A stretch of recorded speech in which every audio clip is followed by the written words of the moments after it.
Սիրելի հայրենակիցներ, իսկապես կարևոր նախագիծ են քննարկում Տիկին Ավանեսյան, այո, Հայաստանին եւ Հայաստանի բնակչությանը պետք է իսկապես լավ տրամաբանված առողջապահական ապահովագրական համակարգ, բայց այս նախագիծը դա չի ու ինչի դա չի։ Եկեք մի հատ հասկանանք, իմ գործընկերները եւ հանձնաժողովի նիստի ժամանակ նաեւ բազմաթիվ դետալների անդրադարձել են, կլինի տարիքը ինչու 65, ոչ թե 63, կլինի այն, որ դուք միջև հիմա ծածկույթը չեք ներկայացնում, թե վճարը, այսինքն կա հունվարի 1-ից մարդիկ ինչքան են վճարելու կոնկրետ դրամներով, ինչի դիմաց են վճարելու, դա չկա եւ չգիտենք էլ երբ կունենանք, եթե դուք տեսել եք որևէ մասնավոր ապահովագրական ընկերության պայմանագիրը, օրինակ ես կարող եմ հենց հիմա հանել, դժվար չի, ցույց տալ է ձեր ասած հարկը, որ ըստ էության ավելանում է, ինչ կարող է քաղաքացին դրա դիմաց ստանալ։ Դուք ինձ չեք կարող ցույց տալ, դուք դրա դիմաց ինչ եք առաջարկում։ Բայց այս նախագծի ամենամեծ խնդիրը իհարկե ըստիս դա չի, այս տեխնիկական խնդիրները չեն։ Խնդիրը այն է, որ դուք իրեն բերել եք նախընտրական տրամաբանության մեջ, ու այստեղից են սկսվում բոլոր խնդիրները։ Այո, դուք 5 տարի խոսել եք սրանից, բայց հունվարի 1-ից արդեն սահմանել եք, որ հարկը քաղաքացու պիտի բարձրանա, դեկտեմբերի 2-ն մենք նոր առաջին ընթերցում ենք անում ու քննարկում ենք, ու այլ պատճառաբանություն, այլ տրամաբանություն, որ 6 ամիս հետո ընտրություններ են ու դրա համար ասա քննարկվում, ուղղակի չկա, որովհետև այլապես մենք հնարավորություն կունենայինք ոչ թե ունենալու այն ինչ որ դուք հասցրել եք բերել ազգային ժողով, այս հարցերին էլ չկարողանալու պատասխանել, այլ հնարավորություն կունենանք միջազգային լավագույն փորձով առաջ շարժվել, ու միջազգային լավագույն փորձը հատկապես Հայաստանի դեպքում վկայում է այն, ինչի մասին հիմա ես կխոսեմ։ Ըստ էության եկեք իրերը կոչենք իրենց անունների։ Դուք շատ սիրուն փաթեթավորում եք, ինչպես միշտ, ինչպես ամեն ինչը, այդտեղ չեմ կարողանած այս որևէ բան անել, բայց դուք ըստ էության ուղղակի ուսումնասիրել եք շուկան, տեսել եք ապահովագրական ընկերությունների գործունեությունը, տեսել եք, որ այո, այդտեղ կա երևի թե մեծ շահույթ եւ դա կայացած ինստիտուտներից է մասնավոր, հիմա դուք այս ծրագրով մեգա ապահովագրական եք ստեղծում։ Ուղղակի մեկ պետական, մեգա ապահովագրական։ Ու դուք դա անում եք ձեր կառավարման փորձով ու հմտություններով։ Ես հիշում եմ այս ամբիոնին կանգնած Նիկոլ Փաշինյանը ինչ էր ասում Անիֆի մասին, ու խոշոր հաշվով ասում էր, որ պիտի զերծ մնալ բանից, պետական հիմնադրամներ ստեղծելուց, դա ձախողություն է, դա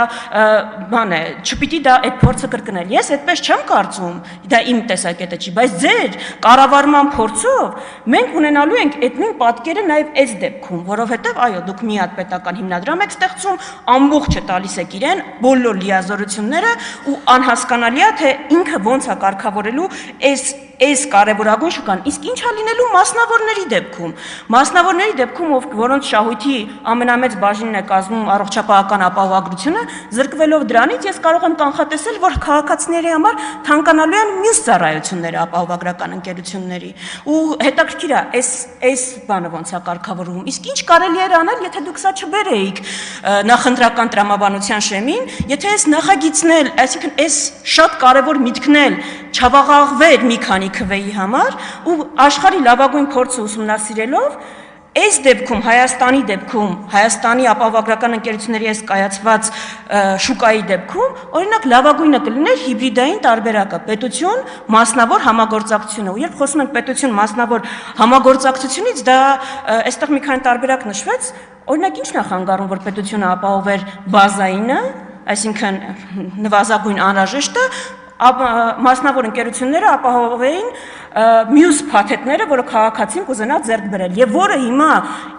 100 հազարավոր քաղաքացիներ ունեն իրենց ապահովագրական փաթեթներով։ Դուք այստեղ մի հատ տարօրինակ բան ասացիք, ճիշտ ասած խնդրում եմ մի հատ դրան անդրադառնալ։ Ինչ է նշանակում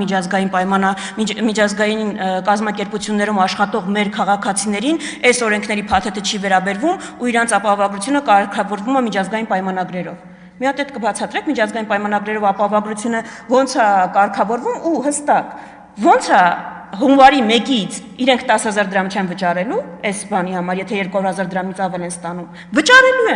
վճարելու են, ամբողջ հարցը դա է, վճարելու են եւ իրենց համար էլ այս համակարգը պարտադիր։ Եթե պարտադիր չի, մի հատ բացատրեք, որովհետեւ ընդհանրապես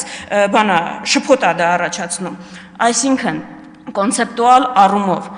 այո, տրամաբանված, մտածված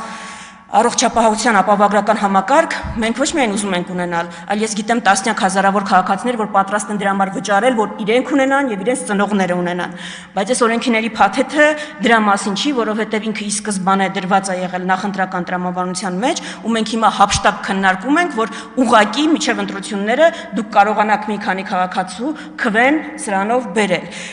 Սրանով է ամենամեծ վնասը, որ այս նախագծին հաստատվում է։ Երկրորդ ամենակոնցեպտուալ հարցը հասցրվում է, ամենակոնցեպտուալ հարցը նման համակարգ քննարկելու առաջին թիրախը պիտի լիներ